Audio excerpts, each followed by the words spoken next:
I came here by ambulance, bleeding, insured, and entitled to care. Why are you turning me away? You think my dignity is optional? That my pain can be ignored because of my skin? We follow procedure. If you don't comply, you can leave. The nurse's words lingered like frost in the fluorescent air, and for a moment the entire room seemed to hold its breath. Chairs stopped creaking, conversations died mid-whisper, and every eye turned toward the woman who refused to bow her head. Somewhere in that silence, truth waited coiled, patient, ready to strike when the mask of authority slipped. What began as a denial of care was about to unravel into something far greater, a battle between prejudice and power, dignity and deception. This is only the beginning. The next revelation will be more unsettling than anyone expects. If this story stirs something in you, leave a comment with one word: justice. And remember to follow so you don't miss what comes next. The city outside still clung to holiday cheer carols floating from a taxi radio, a corner deli stacking candy canes by the register, a doorman on Madison Avenue wishing passersby a merry night. That soft sparkle never made it past the sliding doors of the Mount Sinai emergency room. Inside, the air was bright and chemical and tired, as if the lights had been awake for days. A television above the triage desk murmured news about the Rockefeller Center, tree lighting, a ribbon of color in a box of noise. In the rows of plastic chairs, strangers shifted, hugged coats, sipped the last sweet mouthfuls from paper cups marked with green mermaids, and watched the clock the way sailors watch the horizon. Alicia Carter stepped in with her scarf gathered at the throat and a tissue pressed to her temple. The paramedics who had left her at intake were already gone, called to another accident. Her head still throbbed from the sudden break and the soft thud of her skull against glass. She breathed slow, steady breaths taught in a grief group long ago, not because she felt grief, but because slow breathing was the one trick that settled a racing heart without asking permission. She moved toward the registration counter with her insurance card ready and her voice low so it would not carry, because a low voice made it easier for tired people to stay kind. The nurse on duty met her with a frown that did not seem to belong to the season. The name tag said Karen Mitchell above a line of pins and a small silver angel, the kind of ornament nurses receive from grateful families. Karen looked up, then down, then up again, her gaze lingering as if it had found something to question. Name? Karen asked. Alicia Carter, Alicia said. I was in a car accident. The EMT said I may have a concussion. Insurance, Karen said, holding out a gloved hand. Alicia set the Blue Cross card on the counter. The glove pinched it, lifted it to the light as if the plastic could contain a watermark that would confess a lie. The nurse's mouth thinned. We will see, she said, and set the card down with the same soft disdain used for a fly. In the waiting area, a mother held a sleeping toddler against her shoulder, rubbing small circles between shoulder blades. A college kid scrolled through headlines, then lifted his phone to snap a surreptitious picture of the room. An older man folded his coat into a pillow and closed his eyes. The television shifted from the tree to a weather map. Snow to the north, sleet brushing the city like a careless hand. At the far end of the room, a security guard leaned on a post and watched without seeming to watch. His name tag said Marcus Hill. He looked like the kind of man who chose his words the way chefs choose salt sparingly, because a little changes everything. Karen slid a clipboard toward Alicia. Fill this out. We will call you. When Alicia reached for a pen, her purse tipped. The contents fanned across the counter and then the floor. A clean handkerchief, a little bottle of fragrance, a leather card case, a phone, a packet of mints that chimed as they skittered under a chair. The sleek black card she used for airline lounges slid face up. Karen's shoe came down on it as if it were gum. You can leave that, the nurse said. You will not need it here. Alicia crouched, the room teetering for a breath, and collected what she could with careful hands. She said nothing. She noted the way the nurse looked through her, not at her. She noted the way the room quieted when the shoe descended. She noted Marcus Small shift half a step forward, then back. She pressed the handkerchief to the cut again and returned the pen to its line. Behind Alicia, the young mother with the toddler whispered to her phone, then lifted it higher. The camera lens peered like a curious eye. Her name was Sofia Ramirez. and she had a way of speaking to a camera that made it feel less like a machine and more like a neighbor. "Folks," she murmured, "you need to see this."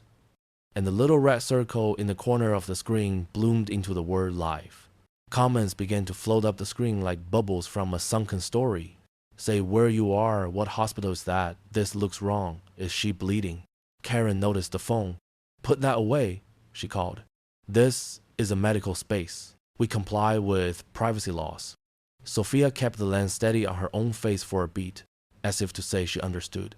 Then she turned it back to the room. "Public waiting area," she said softly. "No one's chart is on camera. We are documenting behavior." Karen's mouth curled. "Some people think if they make noise, they get special treatment." Alicia kept her eyes on the forms. The questions felt like small doors to open and close. Name, address, emergency contact, pain level. On a scale that used numbers she refused to consider because numbers would lead her mind down the wrong hallway. She wrote the words she needed to write and let the rest pass by like traffic. A family burst through the doors with scarves askew, their cheeks bright.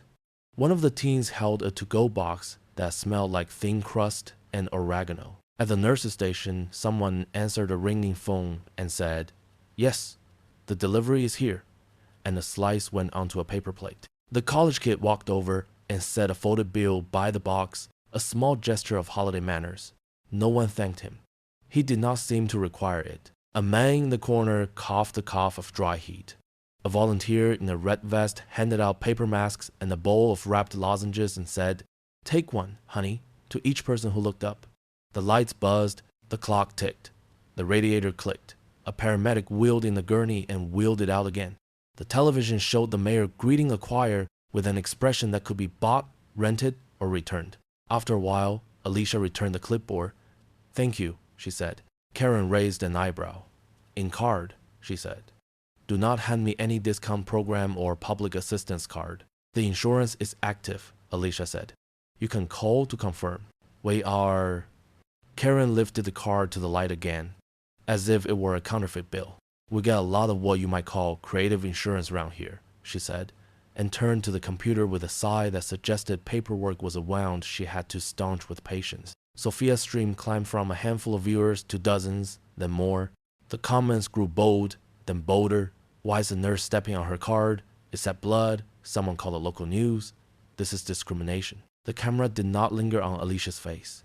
It caught parts of the room, the municipal green of a chair, the sheen of a floor washed so often it had become a mirror.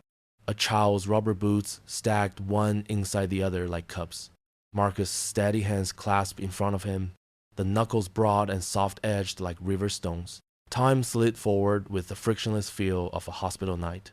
The noise rose and fell in small tides. A woman at the registration desk laughed at a joke only she could hear through her headset. The television showed a commercial of a family at a long table passing food and stories, while a singer with a warm voice promised holidays were for togetherness. The emergency room resisted the spell. Togetherness here was a different animal, more hunting than feasting, more weather than hearth. Karen's voice carried again. "Problem patient in section B claims she has premium insurance," she told someone out of view, drawing quote marks in the air with two fingers. Heads turned. The word problem traveled farther than any other word in the room because it sounded like a story rather than a label. Marcus drifted closer to Alicia. "Ma'am," he said in a low voice that made room for dignity, "if you have someone to call, it might help to have them here." "My husband is coming," Alicia said, equally low. "He's on call. He will be here soon." Marcus nodded once, as if to say he would admit that hope into the room and make space for it among the other things that needed space. Fear, fatigue, suspicion, impatience. Karen returned and planted her palms on the counter. "When did this alleged accident happen?" she asked, letting alleged linger like a perfume. "Late evening," Alicia said. "At the intersection near the park. And you just happened to be there," Karen said, tilting her head. "At that intersection." Alicia chose silence. There was nothing to gain from filling the air with explanations that would be weighed by a scale she did not control. Silence is not surrender, she reminded herself. Silence can be the ground under the foot that does not slip. A man at the back, who had been watching with the intensity of those who do not speak until they must, stood and walked to the window. He pressed the metal bar to open a narrow slit and breathed the cold. "Smells like snow," he said to no one in particular, and let the window fall close again. The sound was small and warm, like a book shutting in a quiet room. Karen's voice rose. "We serve patients by medical need, not by who brings the most attention," she said, the words shaped for the room, not for Alicia. "If you cannot comply with our process, you can take yourself to a free clinic on State Street." Sophia's camera swung toward her own face, then back to Alicia. The chat unfurled. "Say her name, ask for a supervisor, this is wrong, stay strong." The stream count climbed. Someone typed the name of a reporter who is known to answer late-night tips. Someone else said they were calling the hospital's main number and not hanging up until someone listened. The volunteer in the red vest reappeared with a stack of thin blankets. She offered one to Alicia without fuss. "It gets chilly in here," she said. Alicia took it, grateful for something that felt like care. A door opened near the triage desk and a woman in scrubs peered out. She had the weary brightness of a resident 3/4 through a long shift. "Is this patient being assessed?" she asked, looking at the cut that still bled, at the posture that said the owner of the body was holding herself together with learned restraint. "This is an administrative matter," Karen replied quickly. "We have procedures." "Hey, well," the resident hesitated, then stepped back through the door as if returning to a storm she knew how to navigate, leaving the stranger storm to those who preferred it. Alicia's phone hummed in her palm. She glanced at the message, and the heart lifted in her chest by a careful inch. "He is en route," it said. "Elevator in a few minutes. Do not leave." A pizza box lid closed with a cardboard sigh. Someone at the desk slid a few bills into a tip jar. A janitor steered a yellow bucket around the spill with the slow grace of a man who knows 1,000 ways trains can leave the track and keep them from doing it one quietly mopped square at a time. Karen leaned forward. "Do you understand, Miss Carter?" she asked. "You can leave on your own, or we will ask security to escort you out." Alicia straightened. The room stilled. For a moment, it felt like a theater just before the curtain rises, when the audience holds its breath even if it has not agreed to do so. She said, "I arrived by ambulance. I am bleeding. I have insurance. I would like to be treated." Karen's smile did not reach her eyes. "We are not a hotel," she said. "If you want turn-down service, try the Ritz." The words did not sting the way they were meant to. They landed like something thrown from far away, small, already cooled by air. Alicia let them fall. The television returned to the tree, and a child's choir rose in thin, lovely voices. In the last row, the older man shifted and murmured a blessing he must have learned as a boy. It sounded like a thread pulled through fabric, making it stronger at the seam. Alicia kept her face calm, her breath even, and let the blanket slide over her knees. She did not look at Sophia's camera, though she knew it watched. She did not look at Marcus, though she knew he cared. She did not look at Karen, because there was nothing more to see there that she had not already seen. She kept silent and sat on the cold plastic chair, a thin ribbon of blood seeping onto her collar. The wall clock tolled close to midnight. Snow deepened outside, feathering the curbs and softening the sirens, while inside the emergency room, the air felt more fluorescent than warm. The television above the desk still carried holiday footage, but its volume low enough that the screen looked like a fireplace with no heat. Alicia kept her blanket over her knees and her hands folded, the cut at her temple dabbed dry. People came and went through the sliding doors with the hush of a department store at closing, and the scent of winter coats and hand sanitizer traded places in the air. A nurse at a distant station laughed at something in her headset. A volunteer offered paper cups of water. Someone set a folding bill beside an open box of pizza with the quiet courtesy of a tip. The city's cheer pressed against glass. The room's patience settled like frost. Sofia Ramirez had been watching Alicia for some time, the way a neighbor watches for a moment when a kind word might matter. She rocked her feverish child and eased her phone out with one hand so the motion looked like nothing at all. The lens caught her own face for a breath, a young mother's calm that had learned to be brave in small rooms, then turned toward the waiting area. She spoke as if confiding to a friend who lived on the other side of the screen, her voice low and unhurried, so it did not disturb the sleepers. She described the brightness of the lights, the dried line of blood on Alicia's collar, the tone the nurse used when a question could have done the work of a command. On the screen, words began to rise, one by one at first, then in pairs, then in little braided strands. I'm here. That looks wrong. Where is this? Tell us what you see. Karen Mitchell noticed the phone and frowned, as if a spotlight had been pointed at the stage before the actors were ready.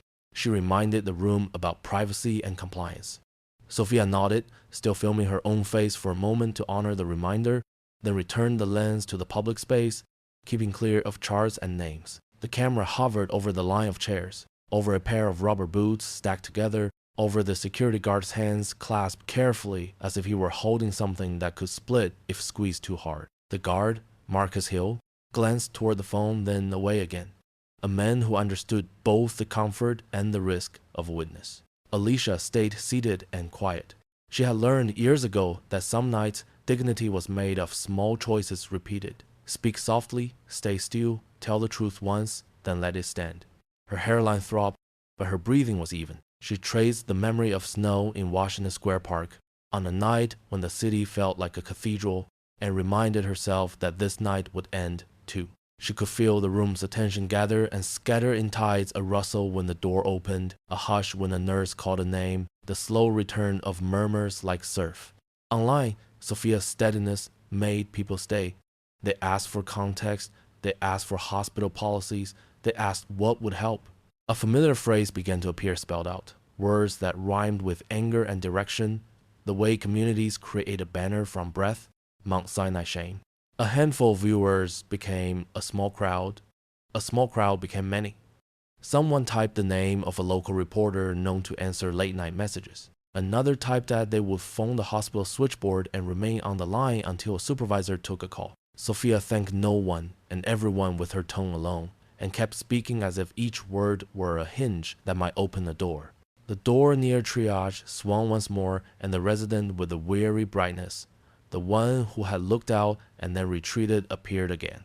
She scanned the room, saw Alicia's cut, and took a step forward before another voice from inside called her back to a case with a code, color, and a number. She hesitated, met Alicia's eyes, and gave the smallest nod a person can give and still mean it.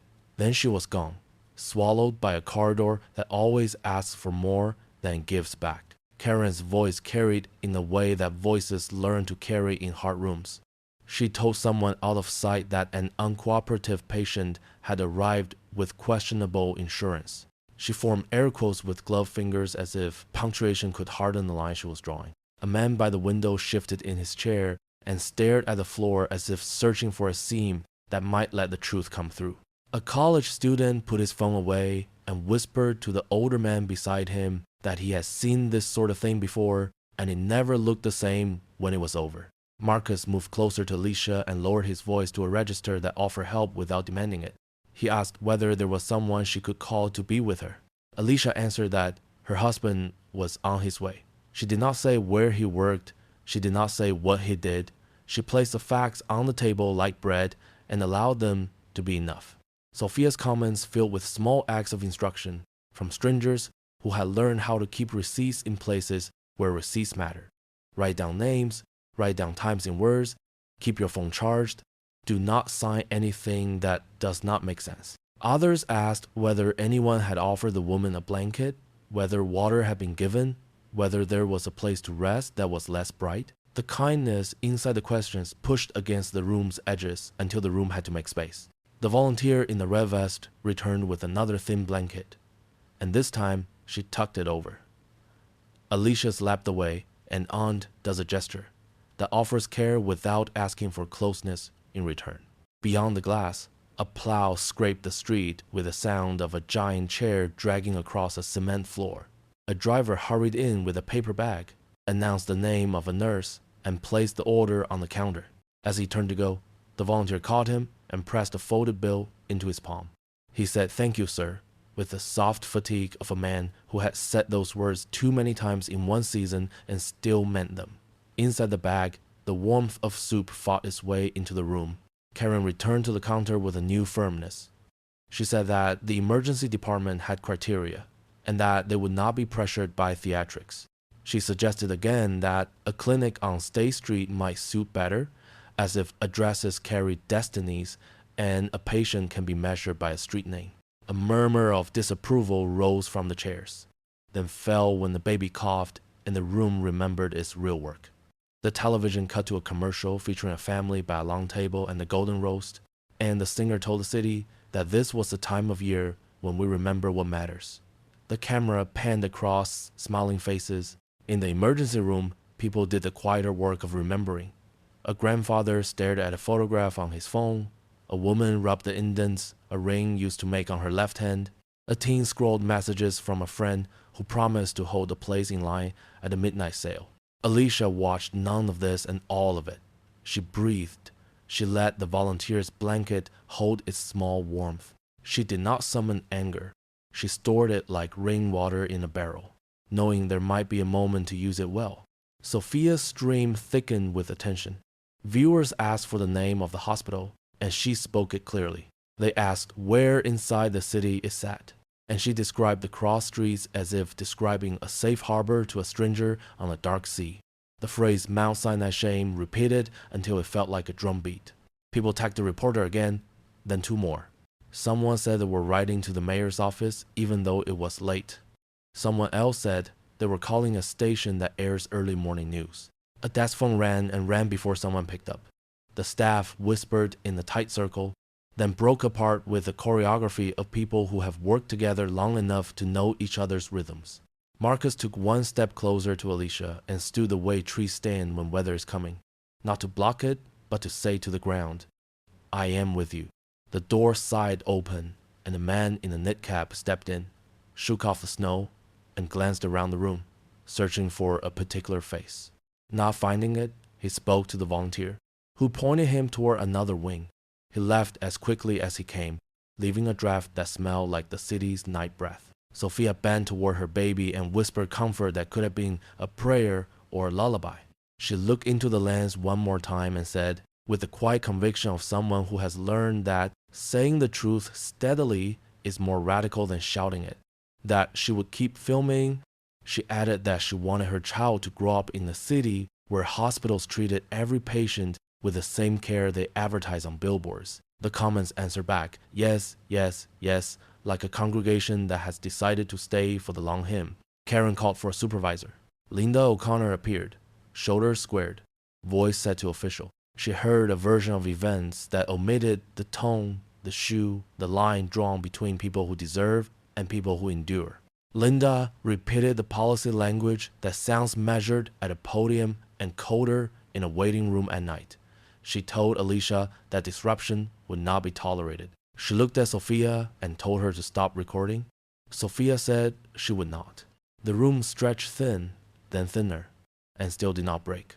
Alicia lifted her gaze, not high, just enough to remind herself of her height. She answered questions when they were questions. She did not respond to judgments disguised as instructions. She felt the cut at her temple pulse once, then steady. The clock read 12:05 after midnight, and Alicia's phone vibrated with a text. "I am coming. Elevator just below. Do not leave." From David.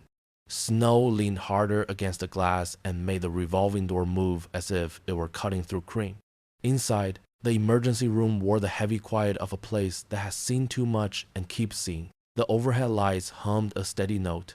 The television cycled through a collage of cheer tree lightings, mittened shoppers, a mayor pretending to love a carol, while the real room went about the unglamorous business of waiting. Alicia Carter let the second blanket sit across her knees and kept her shoulders square. She had the look of someone who has practiced calm so often that it fits like a coat. Not flashy, not new, but dependable against drafts. She could feel the pulse near her temple, a small drum. She could feel, too, the attention that patrols a public room, wandering from person to person, never staying long, always sniffing the air for what matters next. The volunteer in the red vest came and went, refilling paper cups, asking gentle questions, and offering small comforts from a cart that held blankets folded into patient squares. In one corner, a grandfather told a story to a teenager about the winter in another city when buses slid sideways down hills and everyone had to walk. In another, A woman in a navy coat counted the minutes under her breath and pretended she was counting stitches. Across from Alicia, the security guard, Marcus Hill, stood with his hands clasped and his stance quiet. He looked at the room the way longshoremen look at docks, measuring load, anticipating weather, making peace with the truth that some work is lighter when more hands share it. Sofia Ramirez kept her phone steady and her voice steadier. She had tucked her child into the crook of her arm and set the little one's cheek against her collarbone so the feverish breath warmed her skin. She spoke to an unseen neighbor, living inside a glass rectangle, and described, in careful, ordinary language, what the room was like. The plastic chairs with their tired shine, the strip of metal along the baseboard, the nurse whose tone had the snap of a rubber band. She stayed away from faces unless they stepped willingly into the frame.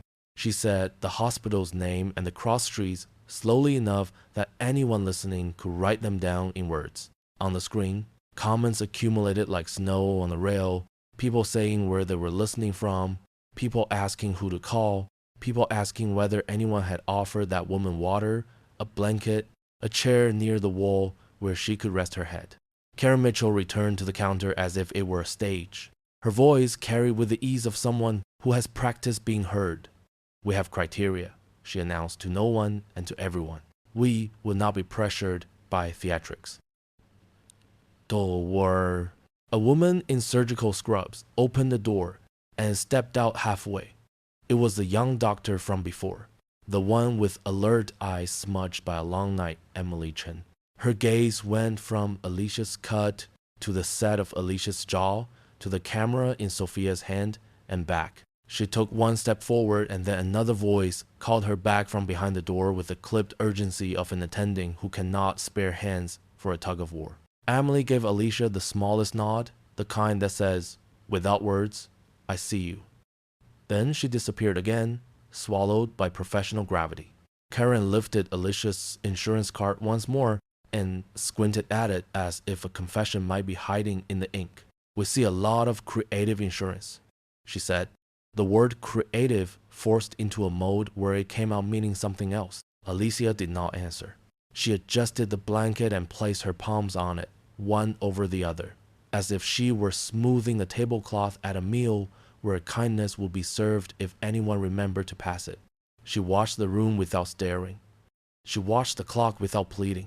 She thought of the way the park smells after the first snow iron and leaf and something faintly sweet, and used the memory the way a person uses a handrail on a public stair. The door to triage wafted open again, and the head nurse, Linda O'Connor, arrived with the posture of a person who believes posture is half the job. Her eyes took in the waiting room like an inventory. "What do we have?" she asked Karen. But the question had the shape of an answer. "Disruptive patient," Karen said, cleanly. "Questionable insurance. Refuses to comply." Linda turned her attention to Alicia and the corners of her mouth flattened. "Ma'am, this is an emergency department. We must prioritize legitimate emergencies." The word legitimate hung the beat too long. It had the sharpness of a utensil not meant for this dish. Sophia's camera kept its steady breath. In the scrolling field beneath her picture, words gathered speed. "Mount Sinai shame. Call the reporter now. I am on hold with the switchboard. Ask for the supervisor by name. Document everything in words." The crowd did what crowds sometimes do at their best. They organized themselves around a purpose, each person offering a small skill. A number whispered into a phone, a letter drafted, a pressure applied, a presence kept. Thomas Green appeared near the registration desk wearing a manager's badge and the look of someone who spends his life putting lids on boiling pots. He listened to a quick, clipped version of events from Linda, glanced at Sophia's phone, glanced at Alicia's cut, and took out his own phone like a man reaching for a fire extinguisher. He turned half away and spoke into it in sentences meant to sound routine. He used words that sounded legal enough to build a fence. He said the phrase possible trespassing. He said the phrase removed from premises. He looked at the carpet while he said both. Marcus shifted his weight and moved a little closer to Alicia. "Ma'am," he said, very low, the way people speak in pews. "If there is any way to avoid escalation, it might be better. They are calling for officers." "Thank you," Alicia said in the same low tone. "My husband is almost here." She kept everything else inside the circle of her breath. The volunteer in red checked on the older man, then the teenager, then circled back to Alicia with a bottle of water and a polite question about dizziness. Alicia accepted the water and held it without opening it, because opening it would have meant lifting her arm higher than she liked, and she preferred to look as if nothing hurt. Linda leaned one elbow on the counter and chose a voice that suggested she had been more patient than she had any obligation to be. "Ma'am," she said, "we cannot let this continue. You are not cooperating with process. We have asked you multiple times to leave and seek care elsewhere." A murmur ran along the row of chairs like a wind through dry reeds. The college student closed his eyes for a moment and then opened them again as if he had decided something he would remember later. The grandfather stopped telling his story and looked instead at Alicia's hands, which were very still. Sophia kept talking into her phone as if she were driving someone down a dark road and had promised not to let go of the wheel. She thanked new viewers for joining. She spoke the name of the street again. She described Linda's tone in plain words. She did not fan the fire. She did not need to. The fire knew how to find its own air. Thomas finished his call, slid the phone into his pocket, and announced, without looking anyone in the eye, "Officers are en route." 7. Karen allowed herself a small smile that did not travel up to her eyes. Alicia breathed in. She breathed out. She thought of a lesson she had learned a long time ago from a woman who taught her how to stand in rooms like this. Speak once, speak clearly, speak from the center of your life, and let the words stand where you put them. She rose. The room felt it, the way a crowd feels the first note from a stage. She did not sway. She did not reach for the chair. She let the red vest volunteer's hand hover near her elbow and did not take it, not out of pride, but because she needed the next moment to belong to the words alone. Her voice carried without strain. "I arrived here by ambulance," she said. "The paramedic stated I needed emergency care for a possible concussion. I am bleeding. I have active insurance. You are refusing treatment." It was not a speech. It was a ledger. It was a door frame. It was a string tied to a post in a storm so that people could find their way back. Linda opened her mouth to answer, but before she could, a sound from outside swelled and slipped through the seam of the automatic doors. The long layered cry of sirens winding along the avenue. Some heads turned toward the glass. Others turned toward the elevators, as if the room had agreed ahead of time that if rescue came for sense, it would not arrive through the street. Karen straightened her shoulders, the small smile fixed in place. Thomas touched his tie and looked at the floor. The volunteer shifted her weight and made herself a little taller. Marcus took a breath that widened his chest and then let it out slowly, like a man taught by the ocean to time his strength to the wave, not the other way around. Sophia lifted the phone a fraction higher and whispered, "I will keep filming, not as a challenge, but as a promise to whatever part of the world keeps its word." The room gathered itself. The clock advanced by the smallest click. The sirens drew a bright line along the edge of night. The wail of police sirens swelled from the street. The elevator doors cracked open with a bright ding. Every face turned toward it. The elevator doors parted and spilled out a slice of colder air from the shaft, the kind that smells faintly of machine oil in winter. For a heartbeat, the room saw only a silhouette. Tall, shoulder set, scrub top beneath a tailored coat. Then the light caught the badge on the chest and gave it a name the staff already knew by reputation. The way sailors know a lighthouse before they see the stone. David Carter.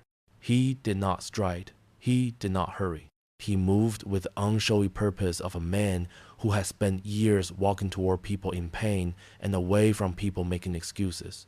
The fluorescent wash sharpened at the edges of his jaw and softened at the corners of his eyes. He took in the room the way an attending reads a crowded chart, in one sweep that gathers 10 details and misses none. Alicia did not rise. She did not need to. The small lift of her chin was greeting enough. He stopped beside her chair, opened the narrow kit he kept in his coat pocket, and spoke the way good physicians speak when the body has already heard too much noise. He asked about dizziness, about nausea, about the moment of impact. His hands were steady as he cleaned the wound and set thin adhesive wings across the cut, building a bridge of care where an insult had been allowed to live. He checked her pupils with a pen light and held the light just long enough to read what he needed, no longer. Each motion was ordinary and precise, a quiet rebuttal to the premise that compassion costs extra. Karen Mitchell found her voice first, because voices like hers are rarely far away. "Dr. Carter," she began, the title emerging as a bid. We did not realize she was this. He did not turn toward her. He was still attending to his patient. He asked Alicia if the pain spiked when she tilted her head. He asked whether there had been any ringing in the ears. He asked whether the paramedics had mentioned loss of consciousness. The medical questions arranged themselves like stepping stones across a river, steady, sensible, designed to carry one person to the other side without slipping. Sofia Ramirez held her phone lower, not higher, letting the scene fill the screen on its own. "That is the head of the emergency department," she said to her viewers, as if she were telling a friend that the train they had been waiting for had finally rounded the bend. The little words at the bottom of the screen multiplied as if someone had opened a window in a crowded house. "I'm watching. Keep going. We see you. Name the nurse. Name the manager. Thank you for staying. Stay with her." The phrase that had been a small drumbeat became a marching band. Mount Sinai Shame. Linda O'Connor arrived a step behind Karen, posture armored, voice tuned to official. Thomas Green hovered with the squint of a man calculating risk in half measures. Both began to speak at once, and then each surrendered the floor to the other with the brittle courtesy of colleagues who have been through enough staff meetings to know what will be said. Their version of events slid across the room like a laminated memo. Disruption, compliance, policy, criteria. It reached David's ears and dissolved before it could harden. He finished the last careful press of the adhesive, checked the edges with his fingertips, and then straightened to his full, easy height. He did not raise his voice. He did not need to. When he finally turned to face the nurse's station, the energy in the room shifted the way air shifts before weather. In 20 years of emergency medicine, I have never been more ashamed. Silence does not always mean agreement. In that moment, it meant recognition. Karen's mouth opened and closed once, twice, the way a person tests the temperature of a pool and cannot commit to entering. Linda glanced at Thomas as if a different angle might offer a better answer. Marcus Hill, who had been keeping watch without claiming attention, released a breath he had been holding long enough to make his chest ache and let his shoulders settle a fraction. Emily Chen eased back through the door she had just come from, drawn by the tone that calls clinicians like a bell.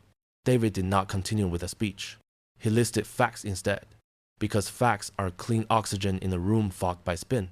He stated that the patient had arrived by ambulance with a head injury and a clear indication for triage. He stated that the patient had active, verifiable insurance. He stated that the patient had been bleeding in the waiting room, while staff debated her worthiness as if care were a prize. He stated that recorded evidence existed. He gestured, a small open hand, to the phones, to the camera, to the volunteer in red who had seen and would remember. Thomas tried the word misunderstanding like a key that never fits the lock you most want to open. "We can resolve this internally," he said to the floor near David's shoes. "There has been confusion tonight. 瓦格地方." Sophia's viewers lit up the lower half of the screen with answers that sounded like a neighborhood, finding its chorus. "We are here. We see you. Do not let them move this into a back office. Keep the lights on. Keep the witnesses close."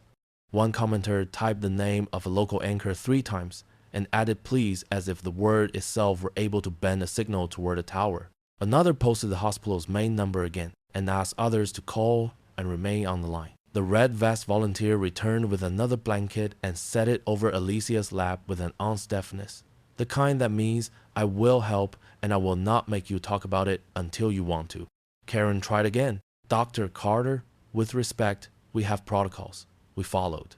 "You stepped on her card," Sophia said into the air without turning her camera. "You told her to go to a free clinic. You called her insurance questionable." She said it without venom. It sounded like reading from a ledger, 1 line per entry. Emily Chen spoke up, which surprised even her. "I asked whether the patient had been assessed." She said, "I was told this was administrative." David inclined his head toward the resident, the kind of acknowledgement that adds a brick to a young physician's spine. Then he looked back to the station. "This is not administrative," he said. "This is clinical, and it is ethical." The television tried to roll out another slice of cheer and failed to be heard. Outside, The plow made another pass. The blades scraped a metronome for the night. Inside, 1,000 small sounds turned themselves down to make room for one conversation. The grandfather in the corner stopped mid-story. The teen set his phone face down on his knee. The dozing toddler snuffled once and settled again, breath warm against Sophia's collarbone. Linda squared her shoulders, which had been square since she entered, and sought the ground that always feels safest to stand on when the tide comes in the ground of process. Dr. Carter, she said, we have a duty to maintain order. Order that humiliates a patient is not order, David said, no louder than before. Thomas reached for bureaucratic driftwood. We feared liability. He offered a phrase that often floats long after it should sink. You built liability. David said, from choices. It would have been so easy for this moment to become a spectacle of anger, a tree lit not with ornaments but with sparks. It did not. It became instead a stillness that allowed each person to decide what they would carry out of this room. The memory of a man using his rank like a hammer, or the memory of a man using his rank like a lamp. Sophia moved the phone a fraction, letting the frame find Alicia's face without intruding, then David's, then Marcus. It found the volunteer's hands as she refolded blankets already folded, because some people need to do something with their kindness or it begins to itch. It found Emily's posture, which had shifted from apology to witness. The words from the watching crowd took on the shape of help. Document names in words, record times in words, ask for a patient advocate, ask for an administrator who is not on this floor. Do not let them move this into the dark. The automatic doors opened and the woman whose hair looked hastily gathered stepped in wearing an administrator's badge and the face of someone pulled from a warm bed by a cold call. Eleanor Brooks took 2 steps forward and stopped, eyes scanning category by category, and then landing on the physician whose resignation letter would be disastrous if he ever wrote it. She spoke in the careful cadence of crisis management. Dr. Carter, Miss Carter, how can we make this right? The room felt the shift to new gravity, different and heavy.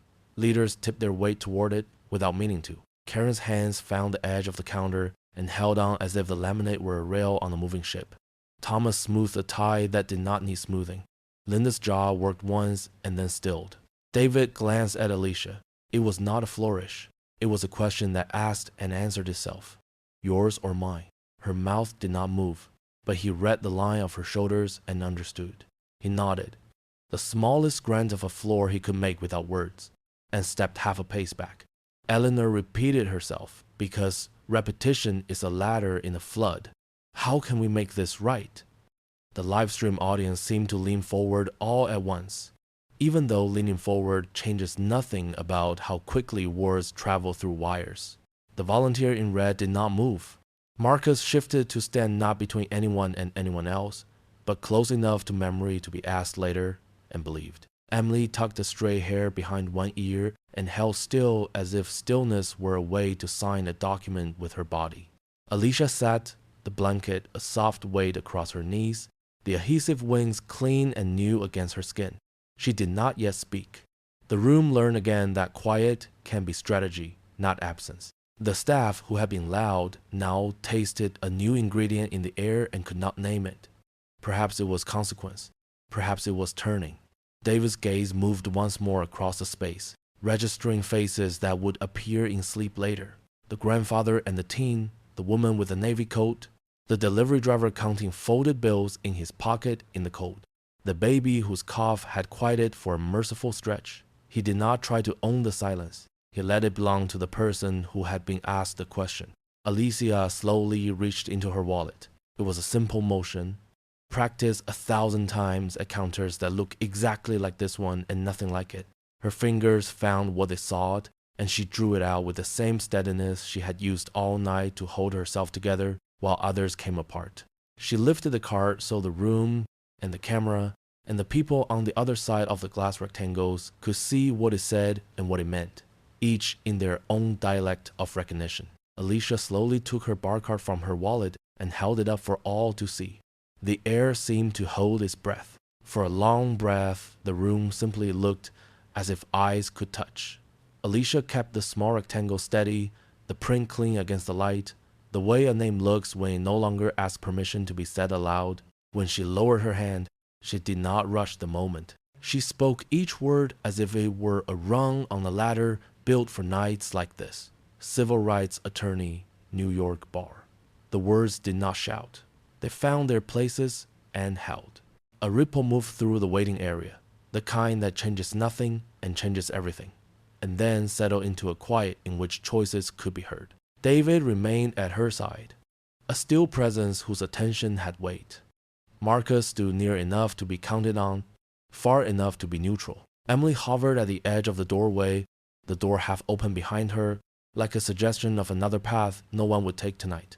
Karen and Linda and Thomas felt their practice lines go slack, the way a sail goes limp when wind realizes it has been blowing the wrong direction. Alicia opened her phone with calm hands and showed the screen not to one authority but to the room itself, because the room had become a kind of jury. She played the first clip, the sound of a shoe on plastic, the words about a free clinic spoken in the key of contempt, the long pause after the word legitimate, as if CARE were a club whose members gnawed each other through a velvet rope. She played a second clip that caught the exact instant a volunteer offered a blanket and received a shrug, a small act of kindness set against a trained indifference that looked, on video, like something heavier. She read aloud the names that were public on badges and confirmed times in words so that later no one would be confused by digits. She kept her voice level. Sophia held the stream and added no heat. The chat swelled, not louder, just larger. An ocean that had decided to arrive, viewers from neighborhoods across the city, viewers who had sat in rooms like this and known the price of asking twice, viewers who knew policy by heart because policy had been used to push them out of the chair they had needed.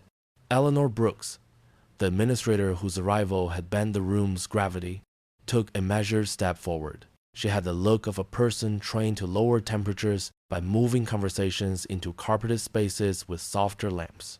"Miss Carter," she said, choosing a tone that had soothed donors and board members, "let us step into my office and sort this out." Alicia did not even glance toward a corridor. "No," she said, and left a respectful space after the words so it could mean exactly what it meant. This happened in public. It ends in public. The sentence slid into the room and seated itself where procedure had been. For a heartbeat, no one moved. Then the livestream gave that small sentence 1,000 chairs, and people settled into them wherever they were, present in the only way they could be at this hour, with attention that would not leave. Eleanor regrouped the way a careful driver corrects a skidnow's sudden jerks. A quiet request to physics for mercy. She nodded once, almost a bow, signaling that the negotiation would happen here. "Proceed," she said, and the word sounded less like permission than like an acknowledgement that permission had been beside the point all along. Alicia scrolled to a folder whose title was Unremarkable and opened a document whose first page was not. It did not indict with names. It indicted with patterns. She spoke of national studies reviewed by federal offices that had counted outcomes the way winter counts icicles under eaves. Too many, too consistent, too cold to ignore. She spoke of black mothers whose pain reports were discounted and of elders whose shortness of breath was called anxiety until breath ran short enough to require a ventilator. She spoke of algorithms that learned bias the way children do by watching and then repeated it at scale behind the frosted glass of proprietary code. She did not drown the room in statistics. She used them like lanterns hung at necessary turns. Studies showing that patients of color were less likely to receive pain medication at equal levels of reported pain. Reports showing longer wait times for imaging when the complaint came wrapped in the wrong skin. Audit logs from this very hospital indicating that certain zip codes triggered more insurance verifications than others under the alibi of fraud prevention. Karen tried to answer the way people answer when truth strips their words of costuming. "We have had many challenges," she said, each syllable seeking a handrail. "We are understaffed. We are tired. They're bad actors who try to take advantage." "Of whom?" Alicia asked. The words were soft. They did not need to be hard. "Tonight, of whom?" Linda lifted policy like a shield. "We followed procedure." Procedure that steps on a card is not procedure," David said, and the steadiness of his voice made the sentence sit heavier than if he had shouted. Thomas offered the line he had rehearsed while standing off to the side watching his future fog. We feared liability and built it, Alicia said in public, while a patient bled in a chair. She did not add more. She let the sentence find its weight. Sophia read the chat aloud the way a choir director calls cues. People asking for a patient advocate on site. People offering the names of civil rights organizations awake at this hour. People sharing the hospital's complaint lines and promising to use them in the morning and the afternoon and the evening after that, until someone answered with more than a form letter. The viewer count lifted into the kind of number the news notices more than 10,000, then more, and held there like a kite in a good wind. Emily finally stepped fully out into the room. This patient should have been triaged at once, she said, voice small only because she had not used it for anything but clinical questions for hours. The cut is simple, but a concussion is not a paperwork issue. She looked at Eleanor, not at Karen or Linda. Because some chains of accountability run in only one direction, no matter how often people pretend otherwise. Eleanor listened not as a defendant, but as a custodian caught in a building where a pipe had burst and the lower floors were flooded. She knew the costs that could be measured and the costs that could not.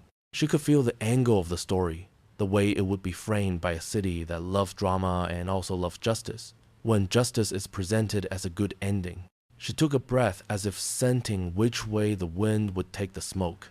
Alicia went on, not to wound, but to place mirrors where people could see themselves. She described the way the volunteer had offered warmth while paid staff withheld respect. She described the guard who had tried, within the narrow lane, allowed him to lower the temperature. She described the resident who had hesitated at a doorframe, wanting to practice medicine more than management would let her. She folded those smaller truths into the larger ones, so that the room could not pretend this was about one bad apple, one bad night, one bad word. It was about weather, not umbrellas. Eleanor raised a hand a few inches and let it fall, a gesture that meant enough. Miss Carter, she said, careful now to say the name cleanly. What outcome are you seeking this evening? Alicia met her eyes at last. She did not answer with an opening bid, the way lawyers do when a conference room has a long table and a long day. She answered with a frame that would hold even after the camera turned off. She asked for immediate suspension of the nurse who had crossed duty into contempt, pending a full review, for removal of the manager who had summoned police to solve a problem that medicine should have solved with triage, for formal discipline of the supervisor who had wielded legitimacy like a gate, not a tool. She asked for a public apology to be issued before morning to the people in the room who had watched humiliation stand where care should stand. She asked for a plan with dates written in words to train every employee in bias recognition and de-escalation and patient rights, not once, but as often as safety drills. She asked for an independent monitor, someone not on Eleanor's payroll, to review complaints and audit logs for equitable treatment across insurance types and zip codes. She asked that the hospital publish anonymized wait time data broken out by complaint type and neighborhood, so that the city could see whether promises made under bright lights stayed true after the lights cooled. Karen blanched, and for a moment a more human thing flickered through her face, a confusion that looked like fear of the mirror rather than fear of punishment. Linda swallowed hard and straightened a paper that did not require straightening. Thomas rubbed the bridge of his nose and squeezed his eyes shut, a man feeling the ache of two careers, the one he had lived and the one he had just lost. Eleanor let the room hold the list as if it were a bowl that might tip if anyone moved too fast. The live stream was so still that it felt like a friend had placed a hand on the shoulder of time and asked it to pause.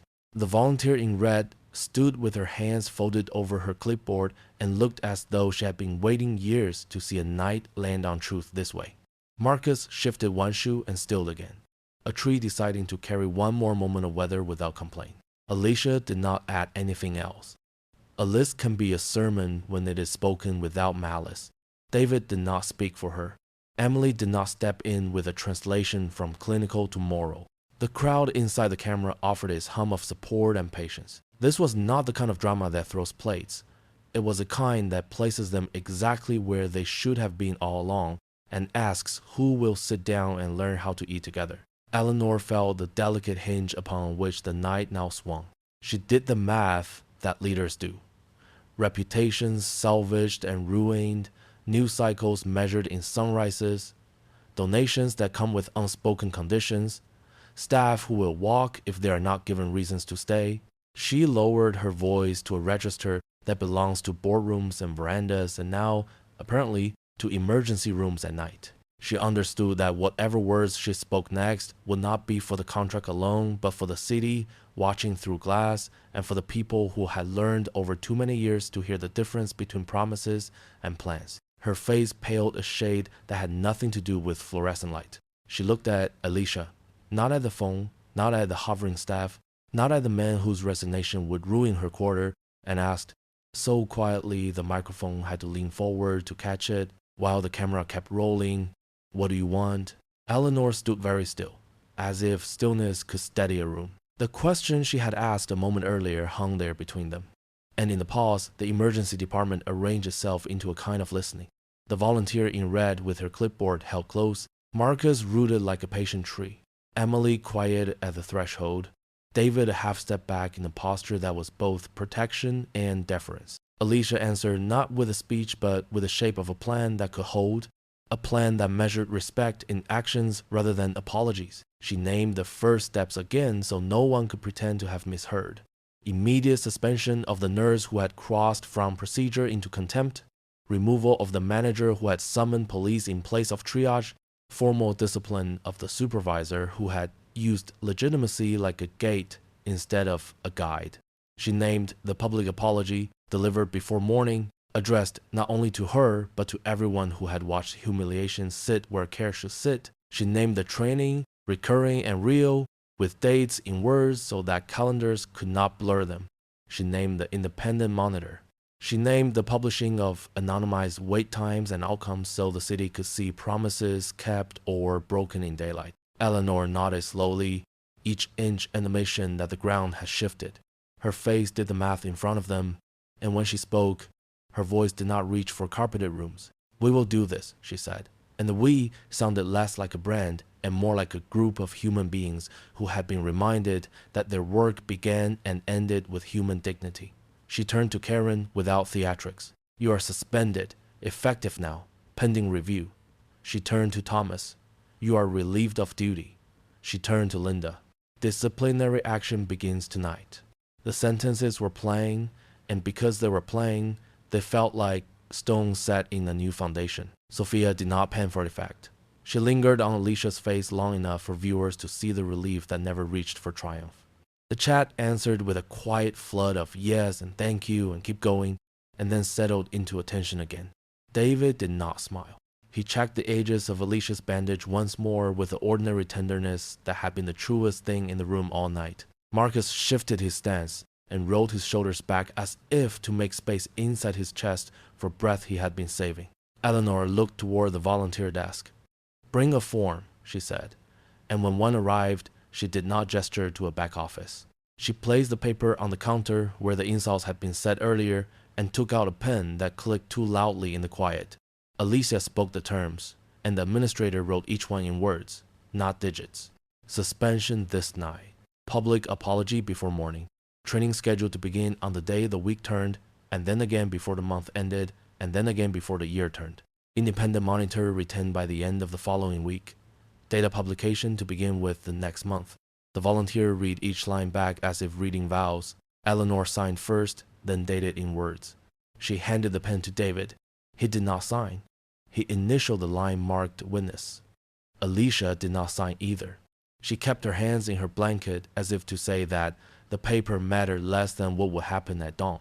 Sophia read the words to the stream so that captions would not guess and fail. Viewers typed their own names and neighborhoods beneath the plan as if to add a lattice of care around it. The number watching rose again, into the tens of thousands, until the count sat steady at more than 25,000 hearts, beating in different rooms for the same outcome. Someone wrote that they were outside in a car with the radio tuned to Channel 7, and that the early crew had started to talk about the story. Someone else wrote that the mayor's office had left a message promising to follow up. And another wrote that promises from that office sounded like leaves in wind, but that they would still hold them to it. Emily stepped forward at last, crossed the threshold in a motion that felt like a small graduation, and addressed Alicia the way one clinician addresses one patient when the administrative storm has passed. She spoke about the signs of a concussion to watch for through the night and into the morning. She spoke about rest and quiet and avoiding screens. She spoke about returning if dizziness worsened or if nausea did not relent. She said it gently and did not disguise the relief in her voice that she was finally doing the work she had trained to do. Alicia listened and nodded and asked a single question about when to change the adhesive, and Emily answered with the clarity of someone saying grace. The door slid open again and a delivery driver leaned in with a sack of coffee, the cardboard tray trembling a little in his hand. He looked around for the name he had been given, and the volunteer waved him over. She tipped him before he could protest, adding one folded bill more than the total required, and he looked at her with a gratitude that belonged to both of them. "Stay warm," he said, and the wish felt like a benediction pushed across the threshold. Eleanor reached for her phone. She called communications and spoke plainly. The words apology in public and before morning went out over the line and did not return. She ended the call and looked up at the room. "We will speak to the press here," she said, and then turned to Alicia. "If you would like to read the statement, we will stand with you." Alicia shook her head once, not out of refusal, but because the room had already heard what mattered. "Then we will," Eleanor said, and the we hit a fuller register now, the kind a choir finds a few measures into a difficult piece. Marcus offered Alicia a seat closer to the wall where she could rest her head if she wanted. She thanked him and stayed where she was. Sophia ended the stream for a moment to tend to her child and then restarted, telling viewers that what mattered next was accountability over days, not just this night. The chat responded with practical questions about complaint forms and where to send letters and how to watch the board when it met. This is how a city asks to remember, Alicia thought. Not with fireworks, but with calendars.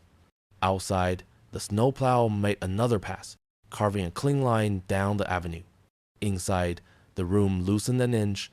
The grandfather picked up his story and tied it off neatly so the teen would have a memory that did not end with worry. The young woman in the navy coat admitted she had been counting the minutes and started counting breaths instead, which went better.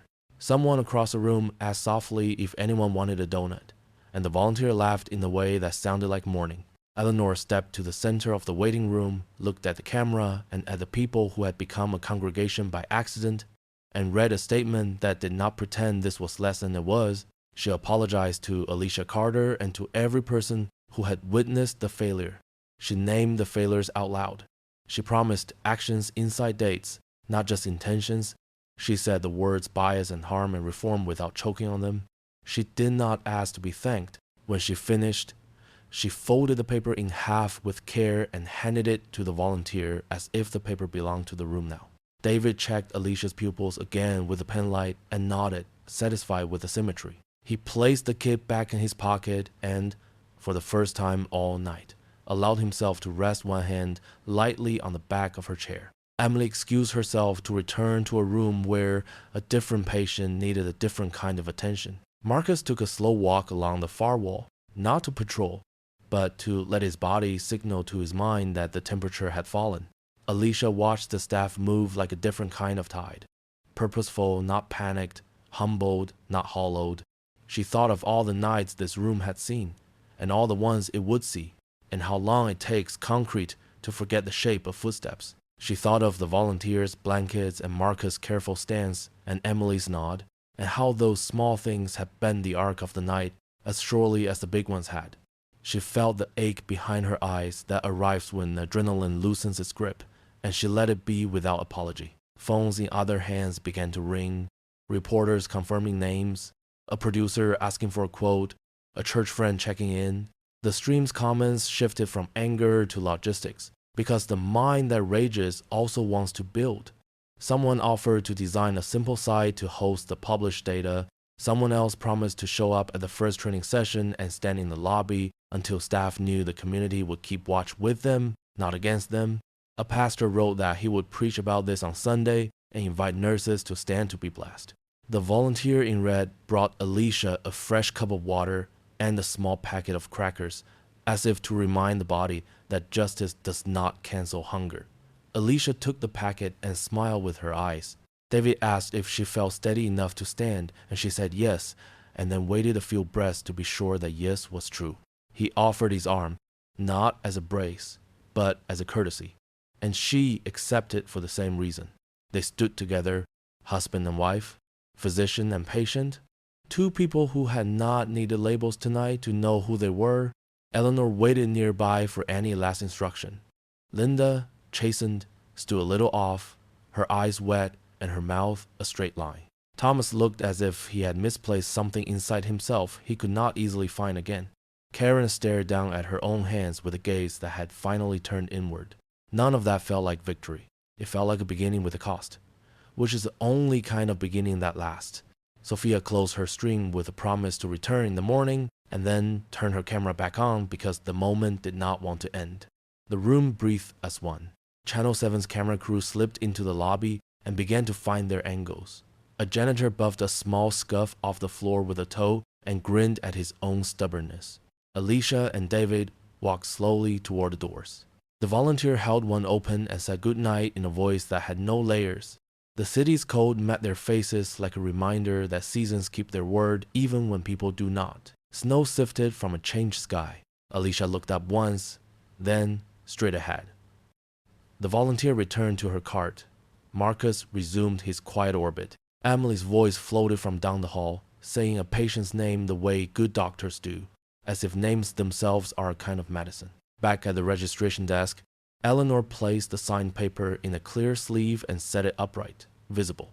The staff who remained stood a moment longer without talking, as if language might jinx a new balance. The television tried one more round of holiday cheer, and for once it did not sound like a lie. The clock hand stepped forward toward morning. The camera rose, found the doorway, and drifted toward the glass. It tipped up enough to frame the blue letters above the entrance, the ones everyone in the city knows. The lens held there, steady, while captions from the livestream slid into place in clean white type and said exactly what the night had earned, without exclamation, without flourish, just a line as solid as brick and as simple as breath. This hospital will never be the same again. The night that began with suspicion ended with a promise written in plain words, signed in the open, and carried by witnesses both near and far.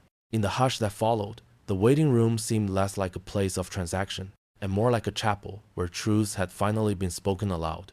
The lesson was simple but deep. Dignity cannot be rationed, and justice is never born from silence. It rises when ordinary people refuse to look away, when kindness outlasts contempt. Much like a lamp left burning in the window of an old house, one steady act of care can guide weary travelers back to safety. So tonight, as you think of your own journey, may you remember that even in the most ordinary spaces, a hospital corridor, a quiet diner, a neighbor's porch, there are chances to choose compassion. And if this story touched you, consider passing a little of that warmth along to someone waiting in the cold.